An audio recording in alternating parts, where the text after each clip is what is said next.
ప్రియ సహోదరి సహోదరులారా, సిలువ పైన ప్రభువు పలికిన 4వ మాట మత్తయి శుభవార్త 27వ అధ్యాయం 46వ వచనము.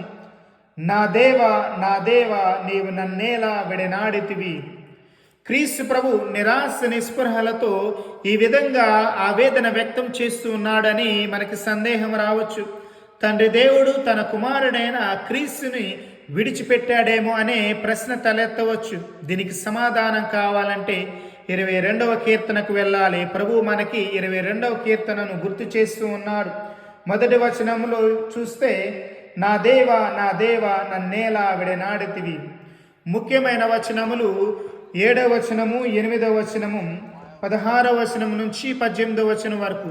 ఈ యొక్క వచనాలలో క్రీస్తు ప్రభు ఎటువంటి శ్రమలు అనుభవించబోతున్నాడో ముందుగా తెలియచేయబడింది. క్రీస్తు ప్రభు తనని హేళన చేస్తారు, గేలి చేస్తారని, తన యొక్క కాలు చేతులు చీల్చుతారు అని, తనకి ఎముకలను లెక్క పెట్టవచ్చును, తన యొక్క బట్టలను తమలో తాము పంచుకొనుచున్నారు, తన యొక్క దుస్తుల కొరకు చీట్లు వేసుకొనుచున్నారని వాక్యం తెలియచేయబడింది.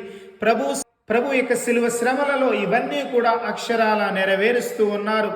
తండ్రి దేవుడు నిజంగా విడిచిపెట్టాడా అంటే లేదు అని ఈ యొక్క కీర్తనే తెలియజేస్తుంది. 24వ వచనంలో మనం గమనిస్తే, అతడు దీనులను చిన్న చూపు చూడడు, వారి యొక్క శ్రమలను అనాధారము చేయడు, వారి నుండి తన యొక్క ముఖమును దాచుకొనడు, వారు తనకు మొరపెట్టినప్పుడు వారి వేడుకోలును ఆలించునటే తండ్రి దేవుడు తన యొక్క ముఖమును దాచుకోడు, వారి యొక్క మొరను ఆలకిస్తాడు అని.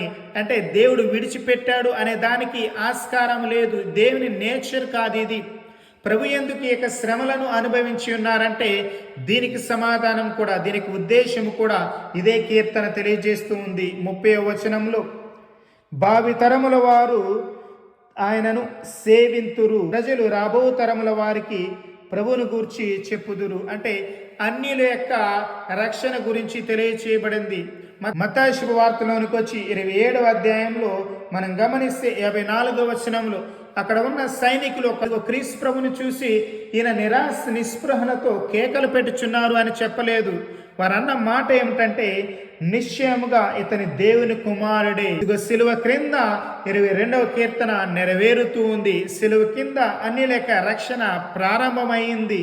కాబట్టి ఇక కీర్తనను ప్రభు సంపూర్ణంగా నెరవేరుస్తూ ఇదిగో మనందరి యొక్క ఆవేదన, శ్రమలు, ప్రార్థన కన్నీటిని తండ్రి దేవునికి అర్పిస్తూ ఉన్నాడు. తండ్రి దేవుడు ఆలకించి మనందరికీ రక్షణను క్రీస్తు ప్రభు ద్వారా అందచేస్తూ ఉన్నారు. కాబట్టి మనం స్వీకరించడానికి సిద్ధంగా ఉన్నామా లేమా?